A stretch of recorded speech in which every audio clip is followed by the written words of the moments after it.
حضرت ابو ہریرہ رضی اللہ تعالی عنہ کی روایت ہے، فرماتے ہیں خرج علینا رسول اللہ صلی اللہ علیہ وسلم، کہ رسول اللہ صلی اللہ علیہ وسلم ہمارے پاس تشریف لائے، ومعه حسن و حسین، آپ صلی اللہ علیہ وسلم کے ساتھ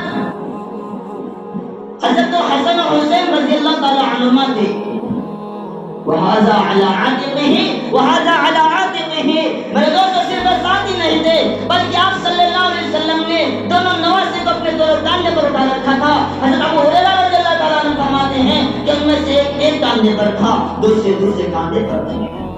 کتنا خوش قسمت ہے، سوچو جس ذات کی وجہ سے اللہ تبارک و تعالیٰ نے اس دنیا کو وجود بخشا، جو تمام مخلوق کا سردار ہے، ہم سب کے آقا جناب نبی کریم صلی اللہ علیہ وسلم، جس کی سواری گویا کہ آپ صلی اللہ علیہ وسلم حضرت حسن و حسین رضی اللہ تعالیٰ عنہ کے سواری ہے۔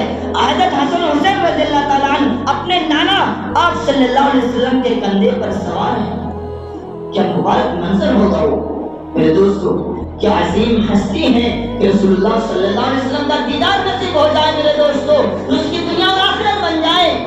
ان عظیم ہستیوں کو تو کندھے پر سوار ہونے کا موقع ملا۔ صرف اتنا ہی نہیں، اللہ آگے فرماتے ہیں اور ابو ہریرہ رضی اللہ عنہ وهو يلزم هذا مرة ويلزم هذا مرة، ایک مرتبہ ایک نواسے کو بوسہ لے رہے ہیں، ایک مرتبہ ایک نواسے کو بوسہ لے رہے ہیں۔ اس طرح آپ صلی اللہ علیہ وسلم ہمارے درمیان اپنے دونوں نواسوں کو ساتھ لے کر کے تشریف لائے۔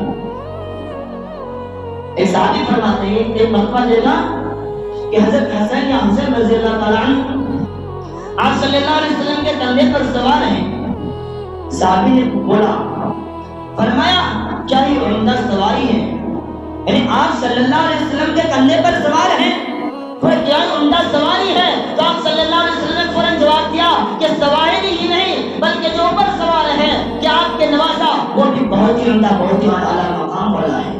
میرے دوستو رسول اللہ صلی اللہ علیہ وسلم نے فرمایا بے شمار ایسے واقعات ہیں آپ صلی اللہ علیہ وسلم کی دلجوئی کے لیے کبھی گلی میں کھیلا کرتے تھے، کبھی کندھے پر گھوڑے کی طرف بن کر کندھوں کو پر بٹھا لیا کرتے تھے۔